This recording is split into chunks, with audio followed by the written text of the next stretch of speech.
Дэлхийн өнцөг булан бүрдэх манлайлагч Монгол залуусыг холбох, тэдний боловсрал, манлайллын арга туршлагаас хуваалцах Connected Podcast танд хүрч байна. Өнөөдрийн дугаараар Дэлхийн банкны тэтгэлгээр Япон улсад магистрийн зэрэгээ хамгаалсан Хьюберт Хамфригийн тэтгэлэгт хөтөлбөрөөр MIT-д суралцсан. Таиланд улсын Азийн технологийн институтын докторант, гайхамшигыг бүтээгчид номын зохиолч, Дэлхийн банкны зөвлөх хатагтай Б Сарнай оролцлоо. Сайн байцгаана уу үзэгчдээ, сонсогчдоо. Та бүхэнд энэ өдрийн орой мэндийг хүргэе. За мөн манай подкастын зочны урилгыг хүлээн авч оролцож байгаа Сарнайгчтай маш их баярлалаа. Өглөөний мэнд танд. За өглөөний мэнд тэгээ подкастаа урьж оролцуулж байгаа мөнгөчөндөө бас их баярлалаа. За тэгээ энэ подкастыг сонсож байгаа бүх хүмүүст бас өдрийн мэнд хүргэе. За Сарнайгч маань хүмүүс таны талаар өмнө бодож байгаагүй сонирхолтой 3 фактаар та манай сонсогчдод үзэгчдэд маань өөрийгөө танилцуулаач. За жоохон хэцүү асуултаа өөрийгөө хэлнэхээр тэгэхээр ерөнхийдөө бол яг хүмүүс ихэнх нь мэдэхгүй байх гэж бодож байна. Тэгээ ерөнхийдөө амьдралын туршлага айгу багтаа юм шиг санагддаг. Яг л ихэнх цагаа нөгөө сураад ажиллаад өнгөрөөч гэсэн. Тэгээ нэг удаа нөгөө нэлээд сайн Японы найзтайгаа бид хоёр яг ажлын найзууд байхгүй юу. Тэгээ бид хоёр нэг Коста-Рикаар нэг 10 хоног аялсан. Тэгсэн чинь манай найз харин намайг чи ямар хүүхэд шиг юм бэ гэдэг хэлжсэн. Тэгэхээр ерөнхийдөө амьдралын туршлага нь бол айгу бага гэж өөрийгөө хараад байдیں۔ Илүү нөгөө нэг тэ сурахт энэ ажиллахтаа цагаад зарцуулсан. Тэгээд айгу тийм итгэмтгий хөөрөмтгий бодлол дээрээ тэгээд айгу олон ажлыг нэг зэрэг хийдэг. Гэхдээ ямар ч байсан ажиллаа хийж байхдаа бол ерөөсөө нойргүй хондгүй. Өдөрт бол маш сайн нөгөө нойроо бол айгу сайн авдаг. 8-аас дээш цаг авдаг. За бас ерөнхийдөө уйдамтгай зантай. Гэт айгу амархан ингээд нэг зүйл гарт орчих юм бол айгу амархан уйдчихдаг. Гэхдээ энийгээ ерөнхийдөө нэг сул тал гэж хардггүй, харин энэ зангаасаа болоод айгу олон ажлууд дээр ажиллаж үзсэн мэргэжлийн чиглэлээр. За тэгээд бас олон ямиг нэг дор хийдэг ийм одоо дадалтай болсон. Батчганда. Окей, nice. Тэгээд Сарнайгч болохоор архитектураар одоо бакалаврын зэрэг хамгаалжсэн тий. Тэгэхээр та Монгол дахь эхлээд нөгөө сурсан, ажилласан туршлага ер нь Дэлхийн банкны тэтгэлгээр тий Японд явж магистра хийхээс өмнөх ер нь одоо тэр процесс хаваалцвал ер нь хаанаас юунаас ажлын амьдралын гараг эхэлчихсэн. Тийм би болохоор архитектор мэргэжилтэй. Тэгээд аавынхаа мэргэжлийг өгүүлж авсан байгаа. Тэгээд манай гэрийнхэн бүгд рүү болохоор яг юм барилгын салбарын усуд байдаг. Тэгээд ерөнхийдөө бакалавр магистра бол яг Монголд байсан шинжлэх ухааны технологийн их сургууль.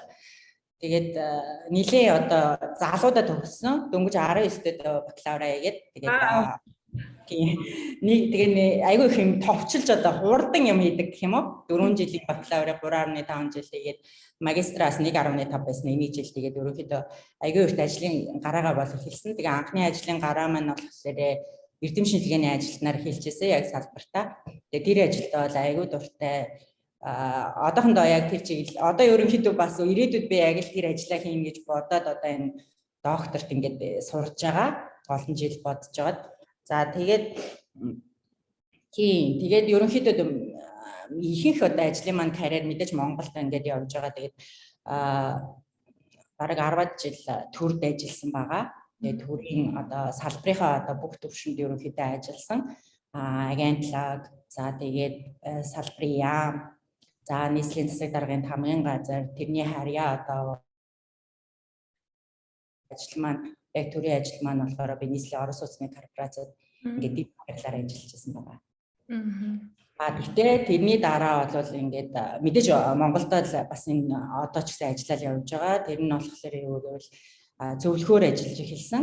Өөрийнхөө ажлын дараагаас тэгээд Азийн хөгжлийн банкнд одоо Улаанбаатар хотод хэрэгжиж байгаа томоохон энэ нөгөө гэр хорооллыг эко хороол болгох гэдэг энэ төслийн ажил дээр бол багийн дэд ахлагчаар ажилласан 3 жил. За одоо бол Дэлхийн банкнд бас энэ дотоодын зөвлөхөөр засгийн газарт яг энэ орон сууцны чиглэлийн бодлогоор ингэ зөвлөгөө үзүүлж байгаа энэ ажил дээр ингээд жил ажиллаад дуусч байна. Окей. Тэгэхээр одоо та бас нөгөө Дэлхийн банкны тэтгэлгийн талаар бас манай үзэгч сонсогчдод хуваалцвал ер нь шалгуур нь юу гэдгийг, та ер нь яг ямар чиглэлээр магистрийн зэрэгээ хийж ирсэн. Тэндээс өмнө бас гадаадад суралцж байсан туршлага байсан уу? Тийм, би өөрөөс нөгөө нэг оюутан байхаас л ерөөсө гадаад явна гэдэг айгу зорилготой байсан. Тэгээ ялангуяа магистр бол заавал гадаадад хийгээд тэгээд явахдаа мэдээж тэтгэлэгтэй явна гэж бол зорж байсан. Тэгээд яг үүндээ бол англи хэлийг бол би айгүй сүүлд үзсэн байхгүй юу, 10 жилдээ үзээгүй, их сургуультай ганцхан семестр үзсэн. Тэгээ мэдээж англи хэлний шалгуур одоо хангах ёстой. Тэгээ ажлын бас нөгөө шаардлагууд тавьдаг тийм ээ. Дор хаяж одоо 2 жил ажилласан байх ёстой ч гэдэг юм уу, тэтгэлгээс хамаарат. Тэгээд яг би болохоор за төрөлд ажиллаж байгаа бас энэ тэтгэлэг аваад явна гэдэг юм зорилт тавиад. Тэгээ ерөнхийдөө тийм бол амар байгаагүй. Яг энэ Дэлхийн банкныхаа тэтгэлгийг би одоо байрлал хатаалт яамд ажиллаж байхдаа бол авч ирсэн. Тэгээ үндсэн тавигдчихсан шаардлага нь бол ажилласан жил, тэгээ төрийн байгууллагад ажилладаг байх ёстой гэдэг ийм тодорхой шаардлагууд байсан. Тэгээд тийм ерөнхийдөө 10 жилийн дараа одоо тэр гадаад явж сурна гэдэг мөрөөдөл маань бол энэ Дэлхийн банкны одоо тэтгэлэг авч биелжсэн. Тэгэхээр та ер нь одоо хөтөлбөрөө сонгож ирсэн туршлага хаваалцвал дэд бүтцийн менежмент, тэгээд нөгөө магистрийн зэрэг нь болохоор нийгмийн ухаан гэдэг юм байна. Тэгэхээр одоо философийн ухааны магистр гэдэг зэрэгээр төгссөн байгаа. Тэгээд түр нь бол миний зорилго бол Япон руу явна гэж бол анхнаасаа зорж ирсэн. Тэгээ яг Япон орныг сонгосон гэхээр би өөрөө оюутан байхдаа яг нэг манай сургууль манай одоо тэнхимдэр Японы одоо сайн дурын багш нарын ирж бидэрт ингээд хичээл заадаг тийм ээ байсан. Тэгээд ийм хөрхэн study group гэдэг одоо курс болгоноос нэг хүүхд аваад ингээд бид нар тухайн үедээ бас нөгөө бусад оюутнуудаа зориулаад ном гаргаж илаа. За тэгээд Монголын экспо, Японд болсон экспод бас бид нар зураг төслийн хийгээд тэгээ би 3 сар ажиллах боломжтой оюутан байхдаа явж исэн. Тэгээд тийнд очиод ерөөсөө тэгээд Япон руугаа буцаж ирнэ гэж зорьсон. Тэгээд хамгийн сүүлд нь одоо энэ яг Дэлхийн банкны юм тэтгэлэг гарч ирээд боломжтой. Тэгээд тийнд өгөөд ингээд сонгож шалгараад ингээд явж байсан. Хөтөлбөр нь одоо мастерын зэрэг англиар хийсэн үү, японоор хийсэн үү? Англи хэл дээр хийжсэн. Тэгэхээр та бас нөгөө өмнө нь бараг шахуу англи хэл үзээгүй гэжсэн тий 10 жилдээ болон их сургуультай. Тэгэхээр яг энэ бэлтгэхийн тулд ер нь англи хэлээ та ер нь хэр сайжруулсан туршлагаасаа холцвол. Тий англи хэл бас бүр нэг Японд очихдоо бүр айхтарсан очоогүй л дээ. Нөгөө TOEFL-ийн ямар ч гэсэн оноотой явсан. Тэгээ англи хэлээ сайжруулахын тулд бол ажлынхаа дараа дандаа нөгөө нэг хэлний курс явдаг байсан. Тэгээ жоохон ачаал өндөртэй нөгөө ажиллаа дуусчаад хэл. Тий тэгээд гэтээ ерөөсө болохгүй юм байхгүй. Тэгээ өөрөө нөгөө айгуу зоригтой байсан болохоор тэрнийхээ төлөө бол тэгэл өлсөжсэн ч ядарчсэн ч хамаагүй тэгэл хэлнийхээ курс явдаг байсан. Бас тэгээд нөгөө ажлын газраас бас зарим тохиолдолд дэмжээд нөгөө өглөө ингээ гадаад хүнээр тийм ээ англи хэл одоо үнгүү заардаг ч юм уу өглөө ажлынхаа цагаас арай эрт ирээд 7 цагт ч юм уу. Тэгээ тэр юунд бас айгүй их хамрагдаж нөгөө хэлээ сайжруулж исэн. Бас тэгээд нэг төрийн байгууллагад ажиллажсэн одоо давуу тал гэх юм бол айгүй олон сургалтууд бас гадаадд зохион байгуулагддаг. Нөгөө мэрэгжил дэвшүүлэх. Тэгээд тэр сургалтуудад явж бас хэлний маань чадвар нэлээд сайжирч ирсэн. Одоо таны энэ өндөрлөгөөс харахад гэдэг шиг ажиллаж исэн хамгийн тийм гоё те хамгийн их туршлага олж авсан хамгийн том одоо contribution үзүүлж чадсан төсөл нь яг ямар төсөл байсан бэ ажил ч юм уу те. Би бол одоо салбарынхаа яамд ажилласан туршлага л одоо миний салбарын бол хамгийн том одоо туршлага хуримтлуулсан гэж хэлж болно. Яг тэгвэл салбарын яамд ажиллаж байхдаа бол яг бодлогын төвшөнд асуудлууд яригддаг. Тэгээд зөвхөн одоо тийм Улаанбаатар хот биш Монгол улс тийм ээ. Тэгээд аймагуд ингээд бүх бүсийн хэмжээний асуудлууд яригддаг байсан. Тэгээд тэр маань бол одоо яг ингээд энэ бүх дараагийн ажлуудын манаас суурь болж өгсөн байгаа.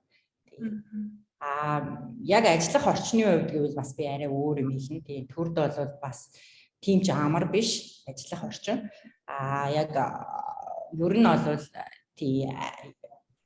За тэгээд яг төсөл гэдэг ярих юм бол бас энэ хамгийн сүүлд ажилласан энэ Азийн хөгжлийн банкны төсөл дээр одоо нөгөө анх ингэ техникийн тусалцаанаас нь яг одоо энэ батлагдах хүртэл зээлийн төсөл батлагдах хүртэл одоо 3 жилийн хугацаанд ажилласан байгаа. Тэр бол яг энэ бодит байдал дээр хоттой хамтраад энэ олон улсын байгууллага яг одоо юу гэдэг газар дээр нь ингээд төсөл хэрэгжүүлэх талаар ярьж байсан. Энэ туршлага бол яг төслийн үед бол хамгийн том төслийн туршлага байсан. Окей. За одоо та нөгөө Япон руу явцсан шүү дээ. Дэлхийн банкны сэтгэлгээр тэгээд ер нь очоод ер нь суралцсан тэр туршлагаас үзэхэд ер нь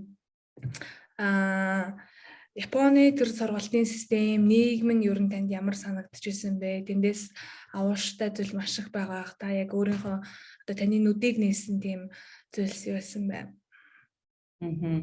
Тийм, Япон руу ч одоо тэгэл бас одоо бас төгсөөд олон жил болчихжээ. 2011 онд явж байсан гэхээр 11 жилийн өмнөх юм ярих гэдэг л та. Тэгэхээр тэгэл очиод ерөөс эхэндээ бол айгүй тийм челленжинг байсан, хийл жоох юмудаа. Тэгэл өөр орны манай хөтөлбөр чинь бас нөгөө юм интернэшнл хөтөлбөр байхгүй юу? Яг бизнес менежментийн хөтөлбөр гэдэг. Тэгээ дандаа нөгөө бас хөгжиж байгаа орны юм залуучууд ирээд ингээд 10-аад орны юм залуучууд бид нар хамт сурж байсан. Тэгэхээр тэднээсээ суралцах юм айгүй их байсан. Япон оюутнуудтай гэхээсээ илүү бид нар нөгөө гадныхаа оюутнуудтай хамт хичээлээ үзээ явдаг байсан. Тийм, тэгээд ерөнхийдөө бол тэр хөтөлбөрийнхөө бас нэг онцлогийг ярих юм бол манай хөтөлбөр болохоор дэд үтсийн хөтөлбөр гэдэг манай ангийнхан бол зөвхөн одоо миний мэрэгжлийн улсууд биш, маш олон төрлийн инженерүүд ирж байсан. Жишээлбэл замын инженер, төмөр замын инженер, барилгын инженер ч гэдэг юм уу тийм ээ, IT-ийн инженер, за бүр эрүүл мэндийн чиглэлээр ингээ бас инженерчлэлээр ингээ сурдаг юм хүмүүс ирж байсан. Тэгээ хөтөлбөрийн маань гол агуулга болохоор бас энэ бизнес менежмент гэдэг утгаараа бид нар Япон орноор бол маш их аялсан. Хотын байгууллагын төслүүд дээр очиод ингээд аялж байсан. Маш их юм одоо юм үзэж тэ анх удаагаад ингээд нүд тайлсан ийм хөтөлбөр байсан. Ер нь яг тэнд одоо суралцах хугацаанд mind blowing moment гэж байдаг шүү дээ. Яг хүмүүсээс нь ч юм уу эсвэл ингээд таны өөрийн одоо судалгаа хийж өссөн одоо эрдэм шинжилгээний ажлаас ч юм уу тийм олж мэдсэн зүйлс юу байгаа вэ? Яг одоо нөгөө олон жил болсон болохоор би бас яг тий бүр мартчихад байна л да юмнуудаа. Тэгээ одоо яг энэ харин саяхан сурсан нөгөө Америкийн жишээ дээр бол айгүй тод байгаа тийм. Тэгвэл Америк руу орохоор тэр дэлгэрүүлээрээ. За окей. Та тэгээ эргэж ирээд Монголда ахаа 2 жил ажилласан шүү дээ. Тийм. Тэгээд одоо нөгөө Hubert Humphrey-гийн хөтөлбөрт хамрагдсан бас туршлага ярил. Мэдээж ажлын 5 жилийн туршлага шаарддаг тий. Тийм би тэгээд яг нөгөө одоо төрөөс нөгөө тэтгэлэг аваад явж байгаа болохоор угаасаа нөгөө байгууллагатайгаа гэрээ игээд явсан байгаа. Тэгээ ирээд 2 жил би төрдөө ажилланаа гэд сурж мэдсэн юм одоо зориулнаа гэд. Тэгээд эренгүүтээ би бас буцаад барилгын яамдаа бол орсон. Гэхдээ нөгөө илүү өөрийгөө сорих зорилгоор одоо нийслэлийн засаг даргын хамгийн газар яг одоо нөгөө локал төвшөнд ингээд ажилласан байгаа. Humphrey хөтөлбөр чи 19 онд авсан гэхээр 6 жил ажилласан байхгүй юу? Японоос ирээд тэгээ яг ажлын одоо шаардлага гарч тэр ерөнхийдөө бахад би одоо сурах хэрэгтэй байна. Өөрийгөө одоо дахиад чадахжуулах дараагийн төвшөнд аваачих хэрэгтэй байна гэд тэгээ энэ Humphrey хөтөлбөрт бол материалаа өгөөд тэгээ Humphrey хөтөлбөр болохоор 5 жилийн туршлага шаардж байгаа. Тэгээ энэ хөтөлбөр маань болохоор Америкийн одоо дэд ерөнхийлөгчийн юм нэрэмжит хөтөлбөр байгаа. 40 жил одоо 41 2 дахь жилдээ ингээд хэрэгжиж байгаа. Тэгээ жил бүр одоо 160-аас 70 орны юм залуучуудыг бол тодорхой одоо нөгөө 10-аад ийм одоо host university-нууд ингээд аваад ингээд мэрэгчлэрийн сургадаг байгаа. Тэгээд нэлээд бас ийм дунд төвшний одоо мэрэгчлэтнүүдэд зориулсан мөн одоо ирээдүйн юм манлайлагч залуучуудад ийм зориулсан зөвхөн одоо нөгөө мэрэгжлийн гэхээсээ илүү бас академик төвшин тэгээд манлайлалын хөтөлбөр байсан 1 жилийн. Эхлээд хөтөлбөртөө тэнцвчлээ тий Humphrey-гийн хөтөлбөр тэнцвчээ дараа нь ингээд сургуулаа сонгоод хөтөлбөр мэрэгчлээ сонгодог уу? Үгүй энэ хөтөлбөр болохоор яг анханасаа нөгөө аппликейшн өгөхдөө та ямар мэрэгчлэр сурах юм, ямар чиглэлээр сурахыг асууж байгаа. Тэгээ би болохоор хот төлөвлөлтөө өөр гэдгээрээ явсан. Тэгээд өөрөөсөө сургуулаа сонгодгоо. Цаад нөгөө нэг шалгаруулах комиссн одоо юу гэдэг яг тухайн хүний сонирхол мэрэгжил тэгээд хийх гэж байгаа судалгаан дээр нь тулгуурлаад сургуулийг сонгож өгдөг байгаа. Тэгэхээр өөрийгөө би бол анх MIT явна гэдгээ бол мэдээгүй байсан. Тэгээд яг нөгөө хөтөлбөрт шалгараад бас шалгарах процесс нэлээд урт хугацааны процесс байсан. 1 жилийн хугацааны. Тэгээд одоо хөтөлбөрт та сонгогдлоо. За тэгээд дараа нь MIT-ийн нөгөө элсэлтийн урилга нь орж ирсэн. Дараа хэсэг хугацааны дараа. Гэхдээ тэр нь тийм урт биш. Тэгэхээр нөгөө одоо сургуультаа аплайтахад бол ер нь бол нэг удаагүй эхлээд нөгөө хөтөлбөрийнхаа шугамар хамт зэрэг аплайтсан гэсэн үг үү те? Тийм, зэрэг аплайдаад тэгээ миний ойлгосноор бол одоо нөгөө энэ хүн ингээд ийм чиглэлээр танаа сургууль сурах сонирхолтой байна. Гэхдээ нөгөө сонгож шалгаруулалтын дундаа л тэр нь явчихсан юм байна. Сургуультай хөтөлбөр өөртөө цаанаасаа зохион байгуулагчид ярилцаад тэгээ энэ хүнийг одоо танаа сургууль авах уу гэдэг. Тэгээ баг нөгөө хариугаа өгөхдөө бол баг ингээд зэрэг үрээд ирж байгаа байхгүй. Энэ сургууль та ингээд тэнцлээ гэдэг. Зөв. Одоо тэгээд MIT-д очиж суралцсан тэгээд мэргэжлээ дээшлүүлсэн туршлага нэмэгдүүлсэн туршлагаасаа ер нь хаалцвал ер нь тэнхийн Японд бас сураад ирлээ. 2 өөр ертөнцтэй соёлын ч гэсэн айгүй өөр байна. Тэгээ хөтөлбөр маань болохоор тийм ерөнхийдөө гол арга хэмжээнүүд нь бол академик курсууд авч үзэх. Тэгээд бас мэргэжлийн дадлага хийх. Одоо Америкийн байгууллагуудад яг мэргэжлийн ажиллах тийм боломж олгодог. Тэгээ мэдээж соёлын солилцоо, тэгээ networking, тэгээ манлайлалын чадваруудыг хөгжүүлэх гэсэн ерөнхийдөө юм бүтцтэй ийм хөтөлбөр байгаа. Тэгээ хөтөлбөрөөс бол маш олон боломжуудыг олгож исэн. За тэгээ MIT-д бас сургуулийн онцлогуд байгаа. MIT-д хичээл манай сургуулийн хувьд болохоор бид нар MIT-д хичээл үзэхээс гадна Harvard-аас мөн хичээл үзэх боломжтой байсан. Тэгээд миний хувьд болохоор 2 сургуулиас хоёулангаас нь яг өөрийнхөө мэргэжлээр Орос улсны чиглэлээр бол хичээлүүд аваад үзсэн байгаа. За тэгээд ерөнхийдөө бол маш олон боломжууд олгодог. Мэргэжлийн дадлага хийж гин. За тэгээд хурал уулзалтуудад оролцсон тийм ээ. Тэгээд одоо нөгөө нэг сургуулиасаа олгосч байсан бас нэг гоё боломж одоо юу вэ? Босны их сургуулиудын дунд ингээд яг энэ манай Орос улсны чиглэлээр сургуулиудын дунд ийм орон сууцны уралдаан болдог төлөвлөлийн. Тэгээд тэнд яг би нөгөө өөрийгөө бас ингээд сорж үзье энэ гадны оюутнууд ямар байна гэдэг. Тэгээд Harvard-д нөгөө сурч байсан ангийнхантайгаа нийлээд бид нар ингээд нэг багт нь ороод тэгээд тэр яг одоо нөгөө бодит төсөл дээр ажилладаг байхгүй юу? Оюутнуудад өөрсдөө яг ингээд төслүүд санал болгоод зохион байгуулагчдын зүгээс тэгээ оюутнууд өөрсдөө багаараа ингээд нөгөө тухайн төслүүдээ сонгоод тэгээ яг ингээд бодит байдал дээр газар дээр очиж үзэн иргэдтэйгээ уулзсан зургийн компани, санхүүгийн компани, төслийн компаниудтай ярилцсан тэгээ юм бодит төсөл хийгээд ингээд уралддаг юм тэмцээнд орж исэн. Тэгээд тэр тэмцээнд манай баг болохоор яг ингээд багаараа бид нар ашигны байрыг эзэлж исэн. Айгуу урсамж үлдээсэн тэгээд. За тэгээд тийм ерөнхийдөө Harvard MIT-д миний одоо мэдээж маш олон боломжууд байсан. Тэгээ хамгийн хэцүү надад одоо чаленжийн санагдчихсан юм болохоор чи яг богинохон хугацаанд ирсэн. 1 жилийн хугацаанд энэ сургуульд суралцсан энэ хөтөлбөрөөр өрөөд тэгтэл нөгөө тэнд чи маш олон арга хэмжээнүүд өдөр болго явагдчихэдэг. Тэгээл нөгөө дэлхийн нэртэй алдартай архитектор ирж одоо лекц уншинж гэдэг юм уу. Тэгээ хажуугаар нь хичээлүүд байж байдаг, хөтөлбөрийн арга хэмжээнүүд байж байдаг. Тэр олон юмнаас чи өөрөө яаж хамгийн зөв сонголтыг хийх вэ? Яг цагаа одоо яаж зөв хуваарлж өөртөө хамгийн хэрэгтэй юм олж авах вэ гэдэг надад бол айгүй хамгийн челленж асуудал байсан. За хичээлийн хувьд болохоор ерөнхийдөө маш хурдтай явагддаг хичээлүүд. Тэгээд 2 сургуулийн бас нөгөө сургалтын систем нь арай жоохон онцлогтой юм шиг санагдсан. MIT-ийн хичээлүүд миний сонгосон хичээлүүдийн хувьд бол айгүй тийм discussion based тий хэлэлцүүл оюутнууд нь багш нь ярихаасаа илүү хоорондоо ингэж айгүй мэтгэлцэж хэлэлцэж ярьдаг. Harvard дээр үзсэн хичээлүүдийн хувьд болохоор илүү lecture ороод тавиад тэгээд дараа нь хэлэлцүүлгүүд явдаг. Тэгээд бас ийм сургалтын онцлогуд байсан. Тэгээд маш хурдтай айгүй их даалгаврууд өгнө. Тэр нь бас нэлээд челленж юм байсан.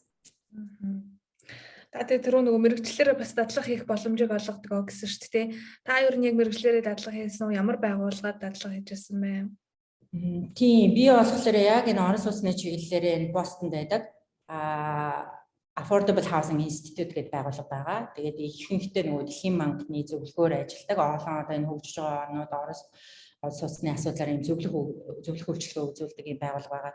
Тэгээд би хамгийн гол нь тэр байгууллагыг нөгөө Монголд ажиллаж байхдаа мэддэг байсан. Тэр байгууллагыг Монголд бас энэ яг Орос улсны стратеги хийхэд яг одоо зөвлөх үйлчилгээ үзүүлж исэн байгууллага. Тэгээд нөгөө хүмүүсийн мэддэг байсан болохоор очингуудаа шууд дадлага эхэлсэн. Тэр байгууллага. Тэгээд бид нар болохоор энэ бас хөтөлбөр маань зөвхөн нөгөө нэгэн ажлын одоо юу гэдэг дадлага хийх боломж олгодог, хоёр дадлага хийх боломж олгодог. Нэг нь одоо яг тухайн боломж нь болохоор Америкийн одоо нутаг дэвсгэр хаана л бол ямар байгууллага дадлага хийх боломжтой байсан. Тэгээ хамгийн гол нь бид нар ч бас нөгөө яг ковид болдог жил явсан. Тэгээ би болохоор яг тэр локал дадлага дуусгачаад одоо орон нутагтай яг өөрөөсөө суулж байсан газрын дадлагыг дуусгачаад Дэлхийн банкнд очиж ажиллана гэдэг бүр ингээд бэлдээ төлөвлөөд байжсэн чинь нөгөө ковид маань гараад тэгээд хоёр дадлага хийж чадаагүй бас нэг юм. Тэгээд нөгөө би түрүүн бас хэлсэн шүү дээ хөтөлбөр ингээд айгуу тийм нэтворкинг айгуу чухал байдаг. Тэгээд би чинь нөгөө Дэлхийн банкнд ажиллана гэдэг одоо тэр зорилгоо Монголдо ирж байгаад хэрэгжүүлсэн байхгүй юу. Нөгөө ирээд ингээд байжсэн чинь харин нөгөө боссны маань байгууллага над руу бичээд ингээд Дэлхийн банкнаас Монголд бас ийм төсөл техникийн тусалцаа хэрэгжүүлэх гэж байгаа юм байна гэх. Тэгээ нөгөө Дэлхийн банкны хүнийг надтай холбож өгөөд тэгээ би хэдийгээр одоо Дэлхийн банкнд очиж ажиллаагүй ч гэсэн Монголдо одоо ийм бас ажиллах боломж маань ингээд бүрдсэн байна. Та айгүй нөгөө богино хугацаанд одоо маш их одоо завгүй байсан гэсэн чинь тэгэхээр тэр одоо хөтөлбөрөөс олгож байгаа олон боломжуудыг эдлэх дээрэс нь бас нөгөө хичээл сургуулиар хөгжүүлэхгүй яаж тэр цагийн менежменттэй одоо зохион байгуулалттай байж суралцсан байна. Тийм тэгээд нөгөө ерөнхийдөө энэ хөтөлбөр маань очиод одоо юу гэдгийг сонгогдоод очиод сургууль дээр очиод эхлээгүй сургууль танд одоо нөгөө урилга өгсөн цагаас ерөнхийдөө сургууль маань бидэртэй холбогдоод тэгээд ажиллаад эхэлчихэж байгаа байхгүй юу. Тэгээд нөгөө цагаа үр бүтээлтэй одоо нэгэн жилийн хугацаа богинохон гэж яриад байгаа үр бүтээлтэй байлгахын тулд бидэрт бол одоо юу гэсэн ийм бүхэл бүтэн одоо ийм юу одоо план гэх юм уу формат өгөөд та одоо манай сургуульд ирвэл ямар сэдвээр суралцах юм. За ямар хичээлүүд сонгох юм тийм ээ. Урьдчилаад одоо бүх төлөвлөгөө гаргасан. Тэр нь зөвхөн одоо тухайн сургуулийн төлөвлөгөө бол байгаагүй. Таны яг мэрэгжлийн 10 жилийн төлөвлөгөө тийм ээ. Дунд болон урт хугацааны ийм төлөвлөгөөг биднээс гаргуулж авсан. Тэгэхээр яг юу гэсэн үг вэ гэвэл сургуульд очихоос өмнө бүх юм баг ингээд төлөвлөгдсөн байсан. За би энэ ерөнхийдөө яг очиод яг одоо баталгаажуулж байгаа юм л та тэрийг. Тэрнээсээ өмнө бүх сургуулиудынхаа хичээлийг судалчихсан одоо ийм төрлийн хичээл авнаа тий эдэн кредит цуглуулнаа гэд тэр мөрийгээ ингээд ерөнхийдөө бүгдийг төлөвлөчөөд очсон байгаа. Тэгэхээр нөгөө нэг эхлээд очиод нэг цаг зарцуулах биш шууд нөгөө төлөвлөгөөнийхөө дагуу ажилдаа одоо орой авсан цаг хэмнэсэн байна. Одоо нөгөө эргээд Монголд ирээд та нөгөө Дэлхийн банкны төсөл дээр үргэлжлүүлээд ажилласан гэсэн шүү дээ. Яг нөгөө доктороо сурах шийдвэрээ ер нь яагаад гаргаж ирсэн бэ? Яа би түрүү нөгөө хамгийн ярилцлага хайханд хэлсэнтэй нөгөө анхныхаа ажлыг гараагаар эрдэм шинжилгээний ажилтнаар эхэлчихсэн гэдэг. Би үүгээд тэр ажиллаад ирээдүйд бол хийнэ гэж боддог. Тэгэхээр Монголдо магадгүй одоо яг би бас өөрөө нөгөө миний ажилласан туршлага дандаа бодлогын төвшөнд ажиллаж байсан судалгааны. Тэгэхээр Монголдо нэг тийм том эрдэм шинжилгээний институт байгуулад тэрэндээ ажиллана гэж одоо байгуулагдсан ч байдаг. Эсвэл байгуулдаг ч юм уу ингээд ажиллана гэж боддог. Тийм болохоор өөрөө яг энэ эрдэм шинжилгээний тал дээр бас юм одоо нөгөө нэг те суурьтай байх хэрэгтэй. Та тэгээд яг энэ нөгөө Таиландд одоо сурж байгаа шүү дээ. Энэ докторийн одоо хөтөлбөрөө ер нь яаж мэдж авсан бэ? Тийм тэгээд яг хөө мэдээж нөгөө сүүлийн жилүүдэд би дандаа нөгөө ногоон хөгжилтэй холбоотой төслүүд дээр бол ажиллаж байсан. Тэгэхээр энэ чиглэлээрээ сурна гэдэг нь бол тодорхой байсан болохоор яг энэ уур амьсгалын өөрчлөлт, доктортой хөгжлийн чиглэлээр хаана ямар хөтөлбөрүүд одоо санал болгож ийн вэ гэдгээ судалсан байгаа. Японд бас нэгдсэн үндэсний байгууллагын юм харьяа сургууль байдаг. Тэгээ яг энэ Таиландынхаа сургуулийг болохоор яг өмнөх төгсөгчийнх нь одоо постноос харж байсан. Тэгээд ингээ хайсан чи яг энэ хөтөлбөр одоо ийм чиглэлээр миний одоо сурах гэдэг чиглэлээр бол яг ингээ санал болгочихсон. Тэгээ хоёр сургуульд аплайдаад тэгээд сургуультай бол ингээд орсон байна. Танаа одоо сургууль нь ямар сургууль вэ? Бангкокт байдаг уу? Бангкокоос нэг 40-50 км-ийн зайтай. Тэгээ Азийн технологийн институт гэдэг энэ өмнөд Азийн бүс төв сургууль байгаа. Тэгээд одоо тийм 59 онд ингээ байгуулагдчихсан сургууль байдаг. Тэгээд зөвхөн одоо нөгөө магистр, докторийн төвшний юм сургалт явуулдаг.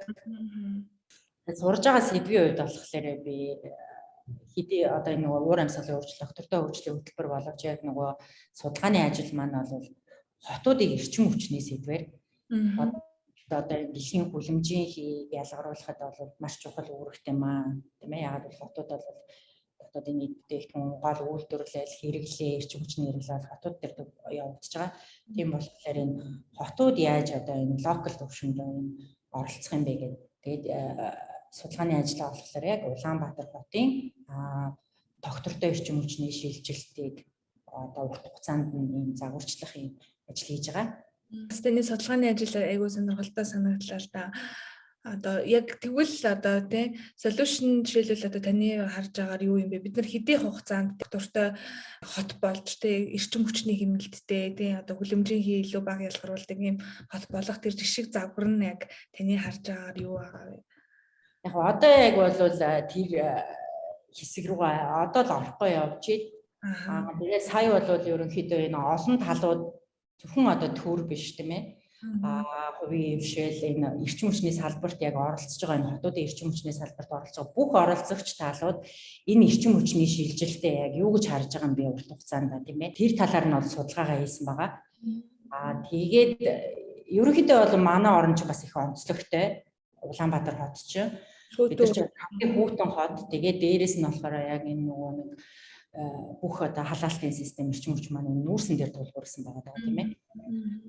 Тийм болохоор яаж одоо энэ цэвэр эрчим хүч рүү шилжих юм бэ? За тэгээ ялангуяа бас за одоо юу гэдэг институцийн хувьд болохоор манайхан чинь яг хотоосоо илүүтэйгээр нөгөө төв засгийн газар нь ингээд нөгөө одоо эрчим хүчнийхээ салбарыг гол бодлого хариуцсан явуулдаг.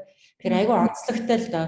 Тэгэхээр яг Улаанбаатар хот одоо өөрсдийнхөө төвшөнд ч юм уу яаж энэ эрчим хүчээ энэ цэвэр эрчим хүч рүү шилжүүлэх үү гэдэг энэ чиглэлээр л одоо бүх дэд салбаруудын хүрээнд одоо тээврийн салбар, барилгын салбар, яг эрчим хүч үйлдвэрлэлийн салбар гэдэг энэ чиглэлээр л одоо судалгаа яг одоо хийх гээл чиний асуусан асуултны өрөөнд болохоор яг одоо л тэр юугаа орж ийн. Тэгэхээр бас шууд ингэн тэгнэ гэдээ бол одоохондоо хэлчихэж байна. Удирдагчаа танилцуулах юм бол одоо нөгөө нэг засгийн газар хоорондын эрдэмтдийн баг гэдэг байгаа шүү дээ. Тэгээ жил одоо нөгөө 5 жилдээ нэг удаа энэ яг уур амьсгалын өөрчлөлтөөс сэдвээр тайлан гаргаж байгаа юм эрдэмтдийн баг байгаа. Тэгээ тэрний болохоор Таиландын тийм эсвэл дэлхийн банкны югаар явд юм уу? Нүггүй нийцсэн үндэсний. Тэгээд багш маань болохоор яг тэр эрдэмтдийн багийнх нь одоо энэ хотуудын эрчим хүчийг бол ахалсан юм удирдагч юм. Одоо нэг лидинг автор байгаа байхгүй юу. Тэгээ манай багш болохоор Непалхан байгаа. Тэгээд ерөнхийдөө бол одоо яг энэ эрчим хүчний салбар дээр бол дэлхийн одоо топ 1 эрдэмтдийн тоонд орж явж байгаа юм айгүй мундаг одоо удирдуулаад ажиллаа хийж байгаа.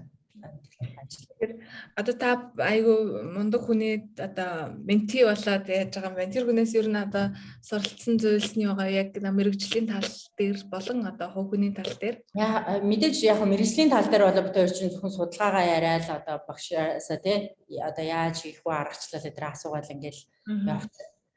Хувь хүний тал дээр бол айгүй тийм одоо юу гэмдэ их зөөлөн хүн ерөөсөө тийм ямар нэгэн одоо шаардлага тавих гэхээсээ илүүтэйгээр маш ингээд тийм зөөлнөр ингэж одоо юу гэдэг чи юмаа хийх ёстой шүү чи хугацаанд байх ёстой шүү гэдгийг айгүй тийм нэг тийм хоёор илэрхийлээд идэв нэг хүндээ ингээд дарамт өгөхгүй тэгээ багшаасаа тэрийн нөгөө нэг яста эрдэмтэй хүн дараа үе төлгөн гэдэг шиг багшаа яг тэгж хараад идэм ба яаж тэгээ багштайгаа уулзах болгонд бүр тэр нэг юм яаруул сандруулдаггүй манайш тэгээ айгүй гоё тэгээд ийм тайван ингээд нэг юм маань хийлэгдэг. Тэгээд тэрэнд нь бас айгүй баярлаад байдаг шүү дээ. Тэгэхээр одоо яг нөгөө доктор сурахаар яг яад юм бэ? Ер нь одоо багштайгаа ойр дотн байх боломж нь чухам хэрэг. Ихэнхдээ л одоо судалгаа хийгээл бие даалтын ажилд түлхүү цагаа зарцуулах бах тий. Яг яа тийм бэ? Тэгээд нөгөө сургуулийн докторийн юунууд өөр ах л та хөтөлбөр. Манай энэ сургуулийн хувьд болохоор одоо манай хөтөлбөр бол 3.5 жилийн хөтөлбөр. За тэгээ эхний семестр бол хичээл үзэж байгаа. Яг одоо нөгөө энэ сэдвийнхаа хүрээнд хичээлүүд сонгоод үзэж байгаа. Тодорхой кредит цуглуулна гэсэн үг. За тэгээ 2 дахь жилдээ бол 2 дахь семестртээ болохоор яг одоо нөгөө өөрийнхөө судалгааны ажлын санал дээр ажилласан бэ. Одоо би ямар чиглэлээр ямар судалгаа хийх гээд байгаа. Тэгээд аргачлал нь ямар ах юм гээ бараг нэг юм магистрийн диплом шиг бичиж байгаа байхгүй юу. Хүүхдэр литератур юм. Тэгээд яг семестрийнхаа төгсөл нөгөө кандидат болох одоо доктор кандидат болох юм шалгалтаа өгсөн. Тэгээд маш ихний нэг жил бол маш ачаалттай байсан. Тэгээ дараа шалгалтаа өгөхөөл дуусчих юм бол одоо яг нөгөө судалгаараа үлдсэн жилээ бол судалгаандаа зарцуулчих. Тэгэхээр багштайгаа бол одоо 7 хоног болгын уулзалтууд хийгээл тэгээд судалгааныхаа явцыг яриад хэрвээ ямар нэгэн асуудлууд байвал тэрийг яриад тэрийгэл ерөнхийдөө тэгэл яг доктор бол илүү өөртөөгөө туулж ажиллах те өөрөө яг ингэж нөгөө бичилж одоо юу гэдэг өөрөө өөртөө л ажиллах юм байна гол нь. Тэгэл сурах нөгөө хичээл судалгаагаа явуулах гэл тийм юунаас хойш шалгуулдаг магистр эдрээс бол. Тэгэхээр ер нь одоо доктортой хөгжил уур амьсгал гээд манад дээр яг ингээд шин юм шиг ойлгогдоод байгаа боловч одоо дэлхийд айгүй судлагдсан тий ялангуяа одоо хөгжингүй орнуудад бол бүр ингээ байх хэвээр хүмүүс нь энэ чиглэлээр мэдлэгтэй байж байгаа. Тэгэхээр яг таны нөгөө эхний нэг жил авсан хичээлүүд дундаас тий айгүй тийм сонирхолтой бид нарт одоо шин юм шиг тийм хаваалцчаар тийм мэдлэг юу байгаа вэ? Яг бүх хичээлүүд айгүй сонирхолтой байсан. Яг нөгөө чиний хэлдгээр ингээд манайд болохоор яг тухайн чиглэлийн хөтөлбөрүүд дээр баг штэ тий сургалтууд. Тэгээд яг миний хувьд болохоор энэ хотуудын эрчим хүч хүлэмжийг яаж тооцдгийг. За тэгээд одоо нөгөө smart energy building гэдэг хичээл авч байсан. За тэгээ энэ яг уур амьсгалын өөрчлөлтөд төсвөртэй дэд үтцийн одоо нөгөө төлөвлөлт гэдэг энэ хичээлүүд авч үзчихсэн. Бүгдөө бол ерөнхийдөө айгүй шинэлэг байсан, аргачлал, мэдээлэл. Тэгээд яг би бас нөгөө нэг хичээлээ үзэж байхдаа бас надад санаа орж ирж байсан байхгүй юу.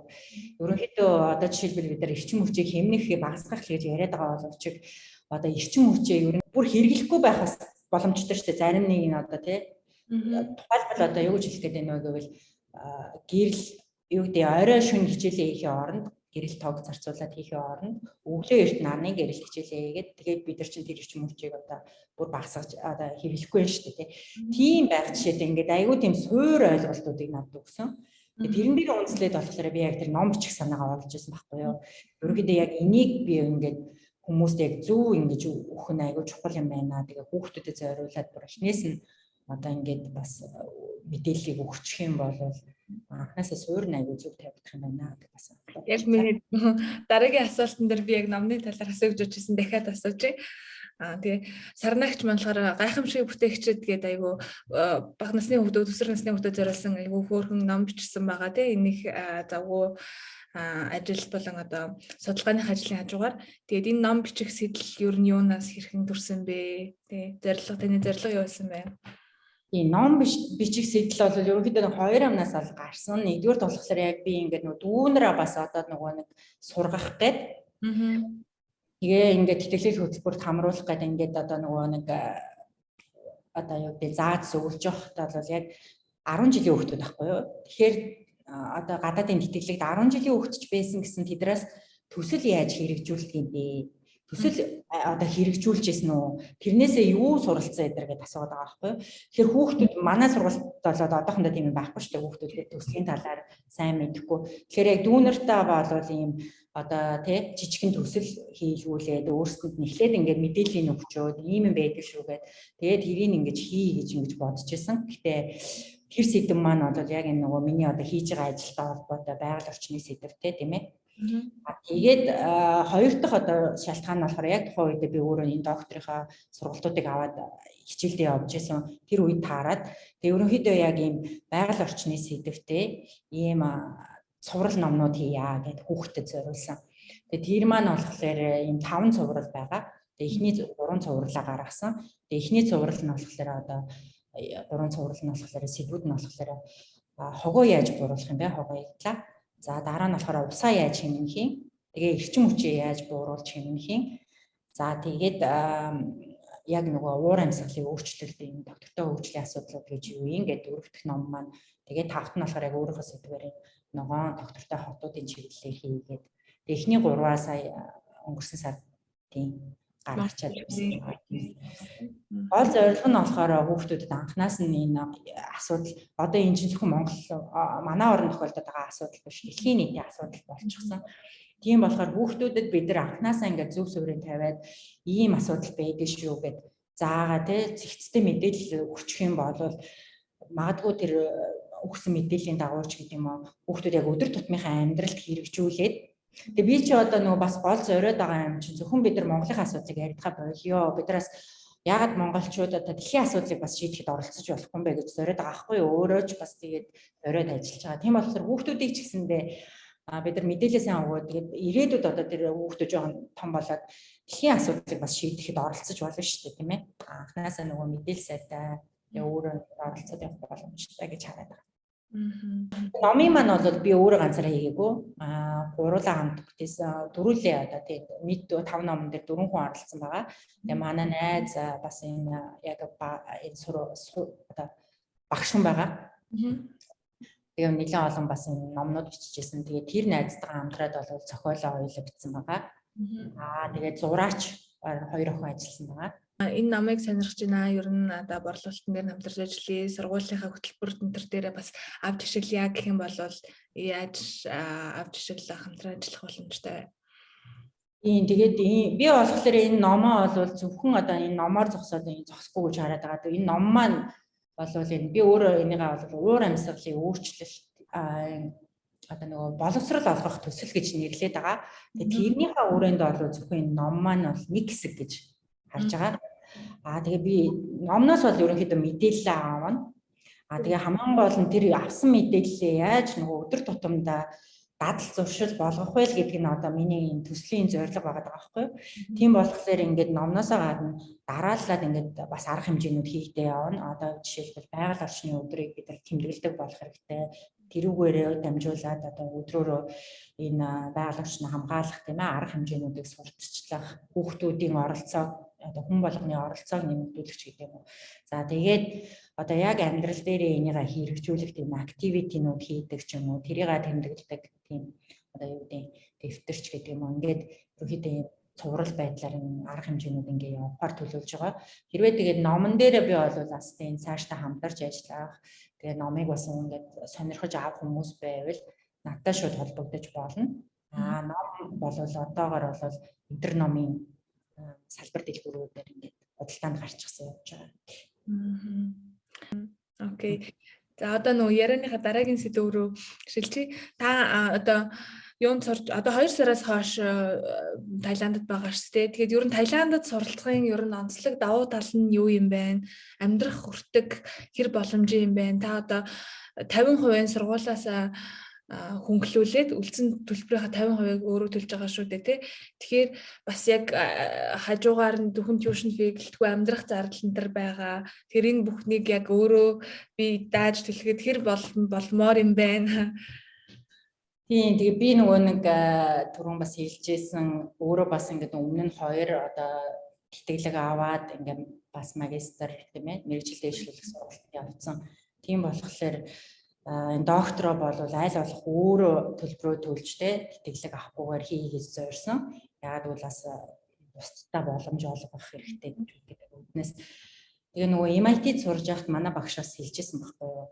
Яг би зүгээр нэг тий бас сонирхолтой ярихад бид нар яаж MIT ингээ нөгөө тэтгэлгээ хуваарлдаг вэ гэвэл ажилтсан тодорхой туршлагатай хүмүүст бол бид нар тал тэтгэлэг ч юм уу тийм ээ тодорхой тийм хувийг нь хөнгөлж өгдөг.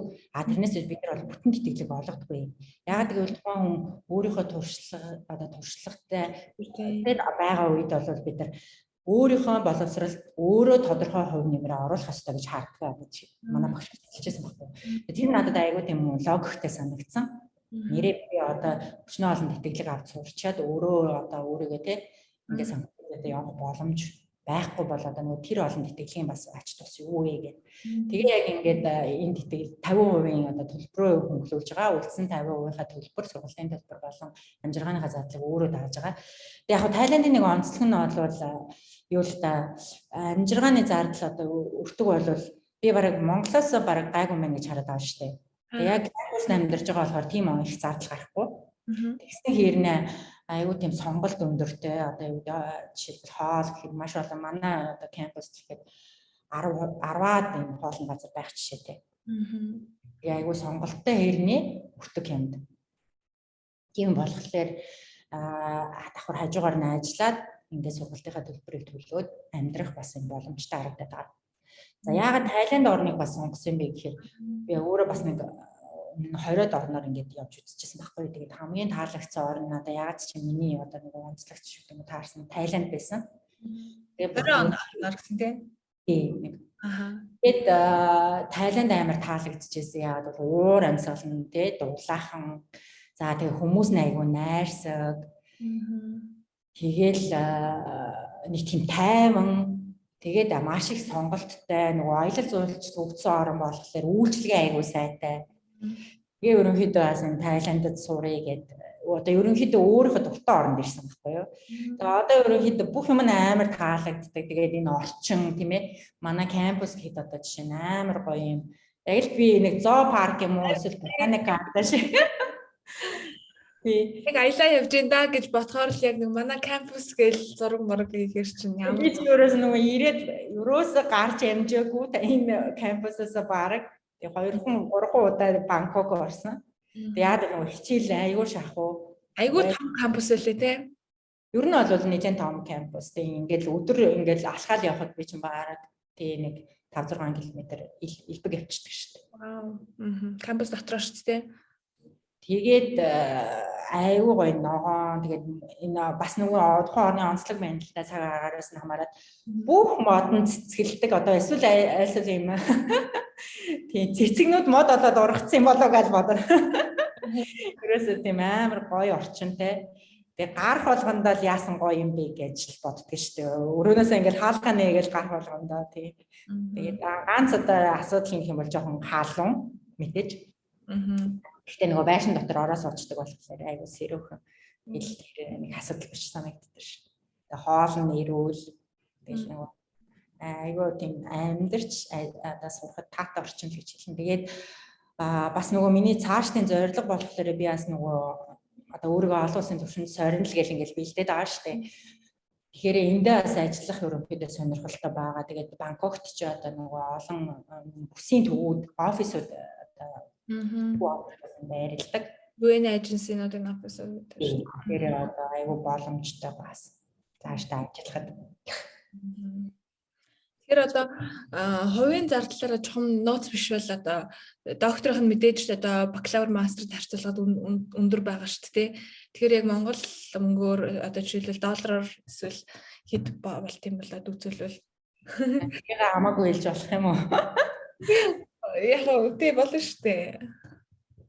Яг манай сургалтын угаасаа төлбөр юу тэр юун дээр байгаа л та вебсайтн дээр нь. Тэгээд нэг семестрийн төлбөр болвол ойролцоогоор одоо нэг $9,000 юм уу? Тэрнийхээ талыг би өөрөө төлдөг. Тэгэл амьдрах зардал бол хэлсэн шүү дээ Монголтойгоо адилхан. Тухайн хүнийхээ хэрэгцээнээс хамаарат нэг сая 500 ч юм уу тий. Хэрэглээтэй байвал 2 сая ч гэх юм уу жилийн сарын зардал.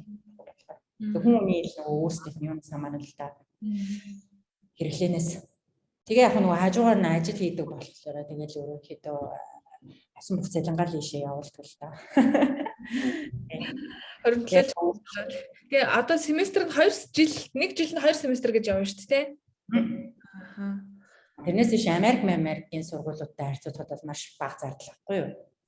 Одоо MIT гэхэд жилийн төлбөр нь $53,000 ч илүү орчим байсан шүү дээ. Тийм одоо том сургуулиуд руу болохоор тэтгэлэгтэй явсан. Тийм. Хэзээ ч дийлэхгүй юм чинь тэрний Тэгэхээр ер нь одоо кампусын амьдрал нь чухам хэр байд юм бэ? Таны нэг өдөр хэрхэн өнгөрдгийг? Одоо бол нөгөө сургуулиас очиод нөгөө лекц центр байхгүй байгаа шүү дээ. Би даалтаар л явж байгаа юу? Өөрөө л нөгөө судалгаан дээр одоо би дагаал ажиллаж байгаа. Тэгэхээр ерөөсөө амьдралаа зохицуул өглөө босоод цагаан уучаал тэгээд сургууль дээр очиод өглөөний одоо тийм өглөөнөөс эхлэл оройн шөнө болтол сууж байдаг да. Тийм одоо юунаас одоо кампус дээр тийм экстра activity хэр их байдаг вэ? Одоохондоо нөгөө ковид гэдэг Тайланд ч бас нөгөө нэг юу нь бол одоохондоо болов намдаг байгаа юу те? Бид ч одоо маска зүүдэг хэвээрээ байна. Яг юм саяын 7 сарын 1-ээс бол гадаа ч юм уу те явахдаа бол одоо маска бол бас авч болно тийм ээ өөрсдөө сонголтоор байж болно гэсэн байна. Тэгтээ бол одоо номын сан тийм ээ бүх газар бол дандаа масктайгаа явж байгаа. Тэгээд илүү олон хүн бас цуглуулахгүй байх. Кампустаас одоо болтол ингээл нөгөө ковид кейс өдөр бол гарсаар байгаа байхгүй юу? Тэгэхээр бас тиймнийх айхтар активити гэдэг юм одоохондоо бол бага байна. Гэтэ мэдээж спортын нөгөө юу гэдэг бассейн, жим мэдэр бол бүгд нээлттэй байгаа. Тэрэндээ тэгээд бүртгүүлэл явах айгүй боломжтой. Тэгээ бас нөгөө сургуулийн гоё онцлогийн дулаан орон болохоор гадаа бассейнтай тэгээд сургуулийн үнэгүй. Окей, одоо ер нь бол аялангийн ярилцлага маань төгсөх шат руу хандж байна. Тэгэхээр та бас дөрөв дурдсан Германд бас хэл сурахаар явж исэн, Германд байсан, Японд бас мастер хийсэн, Америкт бас солилцоогоор явж суралцлаа. Одоо ингээд юунд болохоор Таиландд болохоор доктор хийж байна. Энэ туршлагаас үзэхэд энэ урт академик аяллалын те аяллаа туршлагаас үзгээд те одоо дөнгөж карьераа эхэлж байгаа эсвэл ихтэй сургуулаа төгсөж байгаа оюутнуудад ер нь хандаад одоо өөрийнхөө одоо өөрийг таны хувьд хамгийн чухал гэж үзсэн 3 зөвлөгөөгөө хаваалцвал specific жишээ хариул. Яг уу одоо нөгөө нэг зорилгоо ерөөсө тодорхойлоод үнэхээр чи яг одоо гадаад явж сурна гэж ивэл тэгээл ерөөсө зорилгоо тавиал одоо эхлэх нь хамгийн чухал өнөөдрөөс. Тэгээ би хэл сурна явна гэж айгүй хүмүүс ярьдаг шүү дээ тий. Тэгэлгүйгээр яг нөгөө зорилгоо тавиал тэгээл эхэлэл гэж хэлмээр байна. Тэгээ нөгөө тасралтгүй төлөвлөгөөтэй суралцах бас айгүй үр дүнтэй. Тэгээ нөгөө нэг өдөр хийгээл нэг өдөр болох биш. Өдөр болгоны нөгөө жижигхэн хичээл зүтгэл чинь одоо нөгөө том тэр зорилгоч чинь хөөрөх амжилтанд гарахыг чинь бол хамгийн гол одоо нууцсан гэх юм уу байгаа шүү. Тэгээд би одоо бас нөгөө нэг юм хүүхдүүд залуучуудад зориулсан нөгөө менторшип хөтөлбөр хийсэн гэж ярьсан тийм ээ 3 жилийн. Тэгээ ингээд залуучуудтай бас ингээд харилцаад ирэхлээр жоохон шантрамтгай юм шиг санагдаад байгаа. Тэгээ юм айгүй ингээд голоос нь хайдаг. Тэгэж болохгүй. Хэрвээ үнэхээр том зорилго тавьж байвал одоо айгуу сайн хичээх хэрэгтэй л гэж хэлээд байна.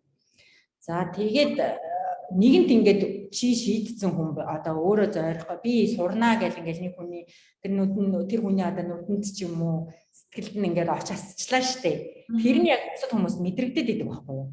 Тэгээд тийм хүнийг бол хинч зогсоож чаддгүй юм билэ. Одоо би өөрөөрөө жишээ ярихад би ч одоо яг нөгөө барилгын яамд ажиллаж байгаа л ингээд гадагшаа явна гэж гаргадаа хэлсэн чи манай дараа бас нэг тийм дуртай хүлээж авахгүй байсан. Гэхдээ би бол бүр шийдсэн ингээл дараа би явна гэж хэлсэн. Тэгэл зогсоож чадахгүй тэгэл ингээл одоо тэгээд ямар ч байсан тийм одоо хүнийг бол ямар ч хүн дэмждэг шүү гадаач байсан болоод байсан. Тэгэхээр өөртөө ажиллах аягүй чухал гэж хэлэх гээд байгаа юм би. Тэрнээс үүш нөгөө нэг тий бусдын хамааралтай юм бол биш шүү дээ. Өөрөө ихлээд аягүй сайн бэлтгэлээ хаанг, өөрийнхөө сэтгэл санааг биелд магадгүй тэр сэтгэлээ аль хэдийн тэр очих байгаа газараа очивол тэгсэн хойно хүсээгүй үйлдэл чинь чам тийм ээ тэр газар чинь одоо бүргээд өгнө. Тэгэхээр тэр аягүй чухал гэж хараад байгаа. За таны одоо туршлагаас харахад тийм одоо өнөөдрийн магадгүй өндөрлөгт хүрсэн одоо дадал ч юм уу те эсвэл ингээд олж авсан ноу хау нь юу байгаа вэ? Тийм би яг ингээд өөрийгөө хараад бусад хүмүүстэй ингээд харж штэ харьцуулаад ингээд харахад байнга таны хийдэг байсан зүйл юу вэ? Би болохоор айгүй хичээмт хэл гэж хэлэх юм билээ өөрийгөө. Өөрөөсөө би нэг зорилго тавьсан бол би яг тэрэндээ хүрэхийн тулд бол яг хичээдэг. Тий. Тэрнээс биш одоо юу гэдэг өнөөдөр магадгүй манай найз нарт удаа гараж гэдэг юм уу тий. Тэр болгонд гараа явчихдаггүй ч гэдэг юм уу. Яг нөгөө зорилгоо харсан. Тэгээд тэрэндээ яг ингэж одоо нөгөө их төвчээртэй тэгээд нөгөө сахилга баттай гэж хэлэх юм уу? Гэж хараад байдаг шүү дээ тий. Тэгээ альва юмд ерөөс тууштай байх чинь л бас амжилт гэж хараад байгаа. Тэрнээс биш нэг өдөр цоохгүй, нэг өдөр одоо мундаг болоо босоод ирэхгүй. Тий. Тэгээ нөгөө нэг сул таллаа одоо нэг юм энэ миний одоо юу гэдэг сул тал би хүмүүсээс одоо энэ чадвараараа дутуу гэж харахаасаа илүүтэйгээр тэр сул таллаа яаж би нөхөж болох юм л гэдгээ. Одоо бол нэг тэгэл юу гэдэг за би энэ дээр ингээд өмнө нь бол ингээд одоо юу гэдэг сул талаасаа хичээл тийм ээ. Жохон бахтаа бол тэмлээлээ шүү дээ. Тэгээл ингээд санаа зовоол гэдэг байсан. Одоо бол за яг би ийм сул талтай юм байна. Надад бол давуу талууд маань энэ байна. Тэгэхээр би энийг одоо яаж ингэж нөгөө тухайн ажилдаа зохицуулж одоо ингэж ажиллахын л гэж бодноос биш одоо тэрүүнд гутраад эмзэглээд байдаг юм бол байхгүй болчихсон. Тэг хүн болгон сул талтай. Тийм зарим нэг хүний чаддаг юмыг чи айгуу сайн яадаг. Бусад хүн хийдгүүл байгаа шүү дээ. Тэгэхээр өөрийнхөө давуу тал сул талаас айгуу сайн ойлгох хэрэгтэй. Тийм болохоор нөгөө залуу улсууд чинь хамгийн гол нь зөвхөн Монголдо гэдэг ахгүй одоо нөгөө юм үзэж нүд тайлах одоо хөлийн дээс алхах ч гэдэг юм уу тэр аягүй чухал байгаа байхгүй юу. Тэгээ зөвхөн монголоороо биш сэтгэх биш ингээд гадны улсуудтай өөрийгөө харьцуулах. Тэгээ би бас нөгөө менторшип хөтөлбөр дээр хэлдэг байхгүй юу. Хэвээд чи өөрөө үнэхээр л одоо өрсөлдөе би өөрөө хүчийг сорьё гэж ивэл олон улсын түвшинд гарч сорьё. Яг чинхэн цэвэр өрсөлдөөн дээр Монголдаас одоо яг тэгж болж чадахгүй байгаа шүү дээ. Яг цэвэр өрсөлдөөн харьцангуй бага харагдаад байгаа байхгүй юу. Тэгээд залуучуудыг болохоор илүү хамтарч ажиллаа хоорондоо. Яг л монголчууд ч бид нар айгүй цөөхөн штэ. Тэгээд чи мэдээж нөгөө том амжилтанд хүрэхин тулд бол чи багаараа явж байгаа байхгүй юу? Ганцаараа бол учрахгүй. Тэгэхээр ингээд дим димэндээ нэг нэгэндээ шат болоод ингээд яваас л гэж хүсэж байна. Та бас одоо юу менторшип хөтөлбөрийнхаа талаар та жоохон дэлгэрэнгүй яриад өгөхгүй юу? Одоо ер нь хэрэгжүүлж байгаа юу? Дараагийн эслэлт нь одоо жоохон хизэнээс яаж явагдах юм? Би нөгөө менторшип хөтөлбөрийг болохоор анх нөгөө яг нэг одоо нэг юм залуу одоо мэрэгчлэн гэх юм уу? Бас нэг хөтөлбөрт ингээд менторийн хөтөлбөрт ингээд одоо аплайдах гээд тэгээ надаас зөвлөгөө авч байсан байхгүй юу? Тэгээ нөгөө хүнтэйгээ ингээд ажиллаж байхад ингээд яг бас ингээд туршлага нь бага юм байлгүй асуултаа ойлгохгүй тийм ээ. Тэгээд таны карьер одоо та өөрийгөө 5 жилийн дараа 10 жилийн дараа яаж харж ийн вэ гэхээр тэр залуу маань одоо яг нөгөө тэрийг хариулж чадахгүй байгаа байхгүй юу? Тэгээ нөгөө байхгүй. Тэгээд бас өмнө нь тэрний талаар ерөөсө бодож үзээгүй тийм ээ. Тэгээ өөрийгөө би сурах ёстой л гэж бодоод байгаа болохоос биш тэр арга замаа ерөөсө тодорхойлоогүй. Тэгээ яг тэр залуудаас ингээд хараад ерөөхдөө яг ийм хүмүүс зориулсан менторшип яа гэж анхны санаа маань орж ирж байсан. Тэгээд яг хөтөлбөрийн маань олгоод зорилтод одоо бүлгийн хэн байсан бэ гэхээр 21-с 28 насны дотоодынхоо их сургуульд өгсөн. Тэгээ мэдээж өөрийгөө хөгжүүлэх ирээдүйдээ тий манлайлах юм сонирхолтой юм залуучууд одоо нийгэмдээ хувь нэмрээ оруулах гэсэн ийм залуучуудад зориулсан хөтөлбөр хийсэн байгаа. 2019 оноос 21 он 3 жилийн хөтөлбөр хийсэн. Ерөнхийдөө 3 сарын хугацаатай яг тэгээд нөгөө хөтөлбөр маань энэ ковид эдрээс болоод бас ингээд хугацаа эдэр бас нэлээд өөрчлөгдсөн байгаа. Тэгээд гол активитинууд юу байсан арга хэмжээнүүд юу байсан бэ гэвэл яг одоо туршлагатай тэр чиглэлийн менторыг бид нар сонгож аваад нөгөө менти хоёроо одоо зорилго тэр хүсэл тийм ээ төлөвлөгөөг ингэж харж аваад бид нар матч хийгээд тэгээд одоо яг хувь хүнч нэг бүрчлэн нэг хүн дээр ингээд нэг хүн зөвлөгөө өгөөд явсан ийм менторшип хөтөлбөр хийсэн байгаа. Тэгээд зөвхөн одоо нөгөө нэг мэрэгжлийн талаас нь зөвлөхөөс гадна хувь хүнийх нь хөгжлийн талаараас нь тодорхой хэмжээний сургалтууд орж исэн. За тэгээд нөгөө түрүүний ярьсан бид нар төсөл бас яаж хийдгийг багаар яаж ажилтгийг ингээ бас юм жижигхэн пайлот төсөлтэй. Тэгээ бас нөгөө study trip-тэй одоо менторуудынхаа ажил дээр очиж танилцах. Ерөнхийдөө яахад бид нар чи өөрсдөө ингээ нөгөө амар урт хугацааны карьер хийгээд ингээл ажиллахад тэгэл нөгөө энэ болгоны нэг хүлээд өгсөн бол тийм ээ. Магадгүй хугацаанд товчлогдох байсан байгаа байхгүй юу? Илүү амжилт гаргах тийм ээ. Тэгэхээр залуучууд гол өгөөд байгаа юм нь болохоор бидний алдсан оноо дээр суралцаад илүү хурдтай цаашаа дараагийнхаа төвшөнд очиж тэгээд та нарын одоо тэр өрсөлдөх юу ч юм одоо магадгүй дэлхийн хэмжээнд дээр өрсөлдөөч гэдэг. Тэгээ Монгол хүний одоо тийм юу бид нар ч бас ингээд онцлогтой ард юм шүү дээ тий. Маш юм чадварлаг цөөхөн хэрнээ. Тэгэхээр тэрийг бид нар яаж бас энэ дэлхийн асуудлуудыг одоо шийддэг ч гэдэг юм уу. Дэлхийн төвшөнд бас гарч ажиллах юм боломж л гэж хараад байна. Тэгээд 2020 онд бас нөгөө бас нэг онцлогтой менторшип хөтөлбөр болсон. Би өөрөө Америкт байсан. Тэгээд яг нөгөө ковид гараад би бол менторшип хөтөлбөр аваад дотроо явж байсан байхгүй. Чадвал MIT-тэй хамтраад хийчихнэ гэж ингээд аягүй том бас мөрөөдөл зорилготой батсан. Тэгээд мэдээж өөрөө нөгөө Монголд аягүй ингээд бусдад тусалмаар байсан чи яг MIT-д очиж сурсан чи өөрийгөө аягүй болсон. Бусдад туслах маантаас арна чи өөртөө ажил энэ чи яагаад ч вэ штэ. Нөгөө бусдад оюутнуудыг ингээ харахлаа. Тэгээд байсан л та. Тэгээ бодоод л байсан боловч яг дөрөвтэй алхам хийгээгүй ч яг ковид гараад яг нөгөө бүх хүмүүс ингээд нэг юм юу байсан штэ нэг юм ковид руу шилжихэд бас тодорхой хугацаа орсон штэ. Одоо сургалт гэхэд тэ танхимын сургалтаас онлайн болоход нэлийн завтаа болоод ирсэн байхгүй юу. Ангийнхан завтаа харагдаад би завтаа хараг. Тэнгүүд ангийнхныгаа за ийм хөтөлбөр хийж байгаа гэдгийг угаасаа манай ангийнхан мэдчихсэн. Би нөгөө энэ Хамфри хөтөлбөрийнхаа өрөөнд тэр Вашингтонд нөгөө бүх Хамфринаар цугладаг жил Global Leadership Forum гэдэг хийдэг. Тэгээд тийнд би нөгөө яг менторшип хөтөлбөрөөр постероор ингээд танилцуулж байсан байхгүй юу. Маш олон орны хүмүүсээс сонирхож байсан.